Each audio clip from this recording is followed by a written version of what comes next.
Hello. So I've been posting a lot of videos lately, and it's mainly because I am going to Alaska on July 3rd, and I will be gone until July 15th. So I will not be able to make videos in between then because I'll be doing service projects. It's like a volunteer group that I go with. So that's why I'm kind of spamming your feeds with so many videos. I hope you guys don't mind. So today I will talk about my experiences in multiple hospitals. I will probably make different videos for each one so they're not as long, because I think I've been hospitalized about 13 times. And it's different for kids because your hospital stays can last quite a while. I know it's very hard for adults to get like proper mental health care and stuff, but when I have my parents admitting me, it's not as hard because they're the ones like doing it. Like if I were like at home, I think like alone, I probably would have not been here today. So props to my parents. So first time I was hospitalized, I had just attempted suicide. And back then I was starving myself because I didn't really realize it at the time, but it was helping control my moods. I really thought it was like body image issues, because I did have some body image issues, because when I was in middle school I was teased about my body because everyone was like stick thin back then, and I had a little bit more, I don't know, they just were kind of rude people. But so I had body image issues and I started to starve myself, and that but it controlled my mood so much. Like, not a recommendation for like mood stabilizer because it ends up killing you in the end. It's very bad for your health, but it like calmed my mood down so much that I wouldn't feel anything at all, like no mania, and it was like a numb depression like you just couldn't get out of. So I would cut myself because I just didn't know how else to like feel anything, because it was either I was feeling really, really depressed and suicidal, or I was feeling manic or hypomanic. Back then I did not have actual mania, and I didn't like either, because when I was hypomanic I was very, very agitated and mad and angry, so I'd get in fights with my parents till like 2 a.m. because I just argued over everything. So I basically started to cut myself, and finally someone found out about my cutting, and because I must have been changing in gym. Well, this is what the psychologist at school told me. I was changing in gym, and they saw my cuts on my hips, and they told her she wouldn't reveal who it was, just because they didn't want to know them need to know, because they probably think that I got mad at them or something, and probably would have. But so she told, this was like 2 years ago, so, or three, it's almost 3, it's 2011, so about almost 3 years. It'll be 3 years in like, oh no, it's been 3 years. Okay, so she told the school psychologist, and she brought me and my mom in, and she told my mom that I'd been cutting myself, and she was like, have you? And I was like, yes. And so I came home that night, and they made me an appointment with a psychologist at my local mental health center. I went to go see her, and immediately she referred me to a psychiatrist. I didn't want to go to a psychiatrist. I just felt like this is the end of my life. I felt like this was it. I can't do this anymore. Like, I don't know. So I tried to kill myself. I'm not going to tell you how because I don't want to trigger anyone or anything, but I ended up not working, and I got too tired, so I just went to bed. And I woke up the next morning, and I went to see the psychiatrist, and she was like, have you ever, because I was really depressed and stuff, and she's like, have you ever thought of killing yourself or attempted to kill yourself? And I was like, yeah, I did last night. And I just broke down and was like, I can't do this anymore. So she referred me to my first hospitalization. I stayed there about 8 days. They put me on, the only drug I can remember was Trileptal, which is a mood stabilizer. It was like, didn't really help me. So right when I got out, I started to do the same things, like, as in making myself throw up and starving myself.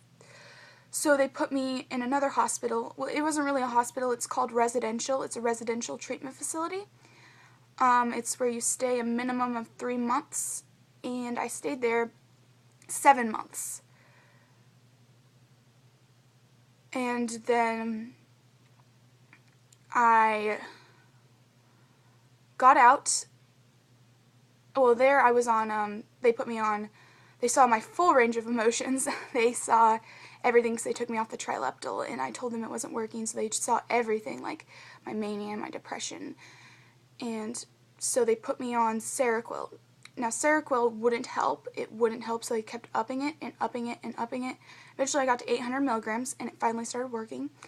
But still wasn't working all the way as they wanted it to. I guess I was at the full dosage, so they didn't up it again. They added Abilify and Zoloft. So I was on Abilify, Zoloft, and Seroquel, and they took me out.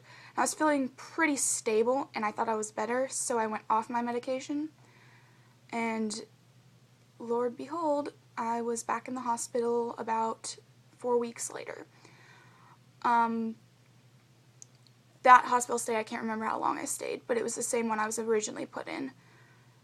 And then I can't remember what they did with my medicine. Some of these little ones that I can't remember are not like major hospitalizations. But then anyway, I went back in because that medication that they put me on wasn't working, and I went back in like a month and a half later, where I don't know what was going on. I think I was in like probably a mixed state. Like, I was depressed and I was manic at the same time, because they thought I had all these disorders, like OCD and all this stuff, but really it was just a product of like my mania, because I was like, oh my gosh, like, I was scratching my head, like I couldn't stop scratching my head, and I had scabs all over it, and it was like bloody all the time. And so they thought I had OCD because I told them I couldn't stop, like I couldn't stop moving, like they made me sit down and I just couldn't stop, like my fingers just and so I would scratch and scratch, and like I'd scratch my arms too, and just, I don't know, it was a weird experience, because I don't know what that was related to my bipolar disorder. But so they put me in a regular hospital. I stayed there a while. Then I was transferred to the adolescent state hospital, which was horrible, but it wasn't as bad as the second time I was there. So the first time, I still didn't like it. I stayed 17 days in that one, and then I was transferred to another residential, the horrible residential, where they took me, when I was in the state hospital, they put me on lithium, which leveled me out pretty quickly. It was probably my godsend medication. Like, I don't know, just helped me a lot. So they put me on lithium, and they sent me to a residential because they thought I needed more help, like a longer term, because they didn't know if the medication was going to work or anything. So they sent me there. I did perfectly fine for a while, like, until they took me off lithium because they thought it was a bad drug, and they thought I didn't need it because I just had depression and behavioral problems. So they took me off lithium and just left me on Zoloft. Now, first off, in that residential, it was an open door facility, which is like, you can leave anytime you want, just walk out, and many kids did. I didn't ever. but I attempted to once.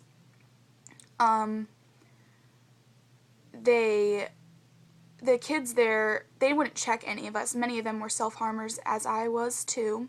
I had still been self-harming because I don't really know why I still self-harm, but I just did. So they didn't check. A lot of kids had broken glass in their drawers and razors hid in the shower. Like, I remember girls would, like, these were actually, like, bathtub showers. I remember, like, if you put up, like, the, like, top of a shower and there's, like, a groove, you know, they would put the razors up in there and hide them. And kids would cut themselves. So they took me off. Well, first off again, the kids there were very, very rude to me. They would threaten to kill me almost every single day. They said I'm gonna beat your ass. And I heard, and this one girl that told me in there, because she was kind of, like, they would threaten her too. They said, like, that she said that they had put shampoo on the last roommate they had, because there was 3 girls in a room, and they said they put shampoo on the last girl they had and gum in her hair. So, Lord behold, there was gum in my hair one day, and of course no one would admit to it. So I just, like, went on. I was like, I have to get out of here. Like, I'll just do what I need to do to get out of here. Like, I'm not staying here. So they took me off lithium, and I went downhill, so far downhill. And it sent me to an interruption in my residential stay. I was sent to a psychiatric hospital again, and I didn't stay that long, maybe like 3 days. Then they sent me back to residential, and I got out, and that's when they just left me on Zoloft and stuff. And you can watch my psychosis video, but I was hospitalized 2 times within 2 weeks. Well, I went into the hospital like 1 time and stayed for like 7 days. Then I went into the hospital 4 days later because my meds weren't working. So then I was transferred again to the adolescent state hospital, where I was restrained a lot. I was beat up by a girl. I also found out that a girl who had been in and that's in another one of my videos, dealing with suicide, she had committed suicide, one of the ones I knew from my previous, like, not my first residential, but my second residential, and she had been taken off lithium too at that one, so she ended up killing herself. Then I found out that there, and I stayed there for 2 months, because they thought they were going to put me back in residential, but they didn't, because my screen didn't go through, because I was already in, like, I'd already just come out, like, literally not even 3 months before. So then I stayed out of the hospital for, like 5 months. It was a pretty long time. I'd been working in therapy very hard for the past, like, 1.5 to 2 years. And I had stopped cutting, and I had stopped my eating disorder behavior, and I was working with, like, to, like, try to calm my moods on my own, like, with, like, distress tolerance, which didn't really work. I mean, sometimes it worked for my depression, but other days it would just, like, I'd just sleep for, like, 14 hours straight, and I was in a depression for a while. And then all of a sudden, I hit mania, my first full-blown manic episode with psychosis. I started, like, I'm not going to go into, like, my mania, 'cause I'll do that in another video, but at the end of that mania, I hit another depression,